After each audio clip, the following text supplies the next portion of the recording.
मोठी बातमी जालन्यामधून समोर येते। जालन्यामध्ये बंजारा समाज हा रस्त्यावर उतरलाय। आदिवासी श्रेणीचं आरक्षण मागण्यासाठी बंजारांनी हे आंदोलन पुकारलेलं आहे। त्यामुळे अनुसूचित जमातीमध्ये बंजारांचा समावेश करा अशा मागणीचं पत्र धनंजय मुंडे यांनी मुख्यमंत्री देवेंद्र फडणवीसांना दिलं आणि त्यानंतर आता जालन्यामधलं वातावरण काहीसं तापल्याचं दिसून येतंय। जालन्यामध्ये बंजारा समाज हा आता रस्त्यावर उतरलेला आहे। तर आदिवासी श्रेणीचं आरक्षण मागण्यासाठी हे सर्व रस्त्यावर उतरल्याचं पाहायला मिळते। आता या संदर्भात मुख्यमंत्री देवेंद्र फडणवीस त्याचबरोबर महायुती सरकारमधील नेते काय प्रतिक्रिया देतात हे पाहणं अतिशय महत्त्वाचं ठरणार आहे। तर माजी मंत्री धनंजय मुंडे यांनी बंजारा समाजाला अनुसूचित जमातीत आरक्षण द्या अशा मागणीचं पत्र मुख्यमंत्री देवेंद्र फडणवीसांना दिलं होतं।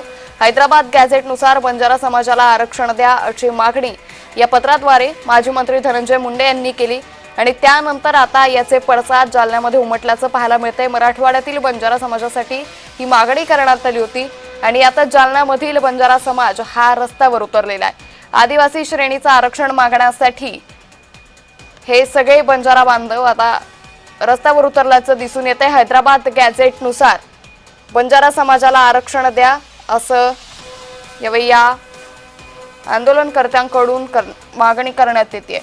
तर पोलिसांचा बंदोबस्त या सगळ्या परिसरामध्ये वाढवण्यात आलेला आहे। या संदर्भात अधिक माहिती घेऊयात आमचे प्रतिनिधी विजय चिडे यांच्याकडून। विजय, जालन्यामध्ये बंजारा रस्त्यावर उतरल्याचं दिसून येतंय, काय अधिक माहिती?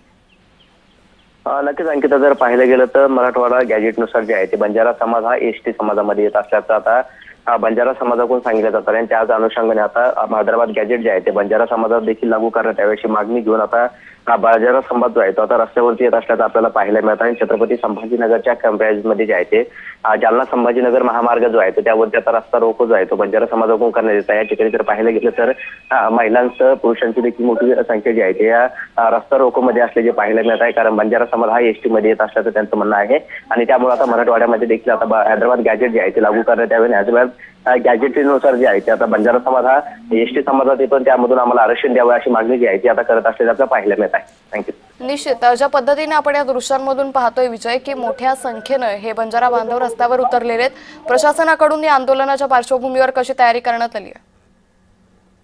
अंकिता, जर पाहिलं त्या ठिकाणी जे आहे ते मोठा पोलीस बंदोबस्त जो आहे तो पोलिसांच्या वतीने या ठिकाणी लावण्यात आलेल्या 2 दिवसापूर्वी ज्या संदर्भात जे आहे अल्टिमेट जे आहे ते देण्यात आले होतं आणि त्याच अनुषंगाने आता संभाजीनगर आणि जालना महामार्ग जो आहे त्या ठिकाणी हा रस्ता रोको जो आहे तो सुरू आहे। छत्रपती संभाजीनगरच्या ट्रॅफिक चौकात आहे आणि त्या अनुषंगाने मोठा फौज फाटा जो आहे तो या ठिकाणी ठेवण्यात आलेला आहे। कुठली अनुचित घटना घडू नये यासाठी आता पोलीस देखील सतर्क बाळगत असल्याचे पाहायला मिळत आहे। सध्या जर पाहिलं गेलं त्या ठिकाणी रस्त्यावरती जे आहे ते आता बंजारा समाज उतरल्याचं आपल्याला पाहायला मिळत आहे। रस्ता रोको या ठिकाणी सुरू आहे।